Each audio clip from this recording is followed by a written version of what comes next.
Dark spots और uneven skin tone से परेशान हैं आप? क्या आप भी इसे मेकअप से छुपाते हैं? पर इसका सोल्यूशन है 7 days natural dark spot face serum.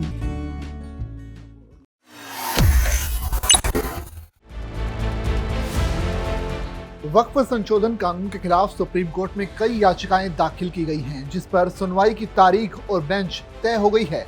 16 अप्रैल को चीफ जस्टिस संजीव खन्ना की अध्यक्षता वाली 3 जजों की बेंच इस मामले पर सुनवाई करेगी। बेंच के बाकी के 2 सदस्य हैं जस्टिस संजय कुमार और केवी विश्वनाथन। मामला सुनवाई की सूची में 13वें नंबर पर लगा हुआ है। कुल 10 याचिकाएं इस लिस्ट में हैं। उनमें सबसे पहले AIMIM के नेता असदुद्दीन ओवैसी की याचिका शामिल है। वक्फ संशोधन कानून के खिलाफ अब तक लगभग 20 याचिकाएं दाखिल हो चुकी हैं। याचिका दाखिल करने वालों में Congress, RJD, Samajwadi party, DMK, AIMIM और आम आदमी पार्टी जैसी राजनीतिक पार्टियों के नेताओं के अलावा जमीयत उलेमाए हिंद के अध्यक्ष मौलाना अरशद मदनी और all India Muslim personal law board शामिल हैं।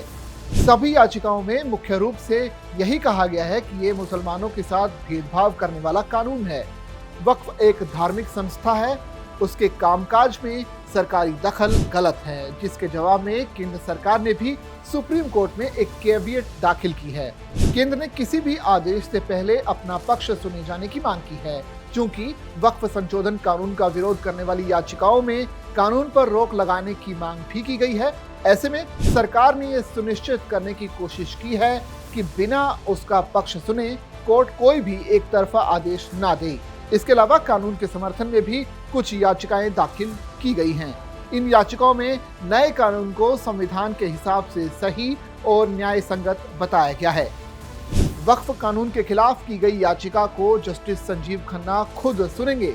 आइए आपको बताते हैं कि जस्टिस संजीव खन्ना अब तक कौन कौन से बड़े मामलों की सुनवाई कर चुके हैं। BBC की रिपोर्ट के मुताबिक जस्टिस खन्ना उस बेंच में शामिल थे जिसने 2024 के एक ऐतिहासिक फैसले में इलेक्टोरल बॉन्ड को असंवैधानिक करार दिया था। इस मामले में फैसला सुनाते हुए बेंच ने कहा था कि इलेक्टोरल बॉन्ड स्कीम सूचना के अधिकार का उल्लंघन करता है, क्योंकि इसमें इलेक्टोरल बॉन्ड खरीदने वाली जानकारी सिर्फ बैंक के अफसरों तक ही सीमित रहती है। बेंच ने इलेक्टोरल बॉन्ड के मामले में पारदर्शिता की कमी का भी सवाल उठाया था। जस्टिस खन्ना 2023 में संविधान के अनुच्छेद 370 से जुड़े केस पर भी फैसला करने वाले बेंच के सदस्यों में थे। अनुच्छेद 370 के तहत ही जम्मू कश्मीर को विशेष दर्जा मिला था। संजीव खन्ना का कहना था कि अनुच्छेद 370 संघवाद के अनुरूप नहीं है। इसे खत्म करने से भारत के संघीय ढांचे पर कोई असर नहीं पड़ेगा। उस समय इस पर फैसला सुनाने वाली बेंच ने कहा था कि राष्ट्रपति के पास अनुच्छेद 370 हटाने का अधिकार है।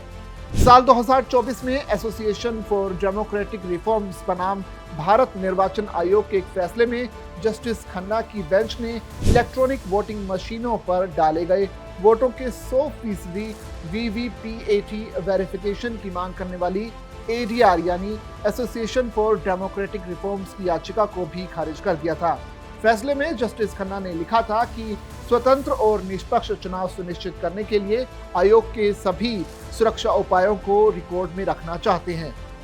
3 नवंबर 2019 को सुप्रीम कोर्ट ने अपने आदेश में कहा था कि मुख्य न्यायाधीश का दफ्तर अब RTI के दायरे में होना चाहिए। दिल्ली हाई कोर्ट के फैसले को बरकरार रखते हुए अदालत ने कहा था कि पारदर्शिता से न्यायिक आजादी प्रभावित नहीं होती। जिस बेंच ने ये फैसला सुनाया था, जस्टिस संजीव खन्ना उस बेंच का भी हिस्सा थे। अपने फैसले में अदालत ने कहा था कि निजता और गोपनीयता का अधिकार एक अहम चीज है और चीफ जस्टिस के दफ्तर से सूचना देते वक्त ये संतुलित होनी चाहिए।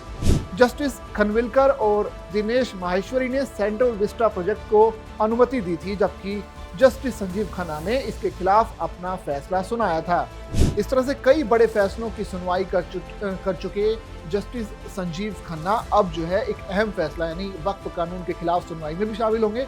देखना पड़ेगा कि सुप्रीम कोर्ट में होने वाली सुनवाई में किस तरह के डिसीजंस और आगे की प्रक्रियाएं सामने आती हैं।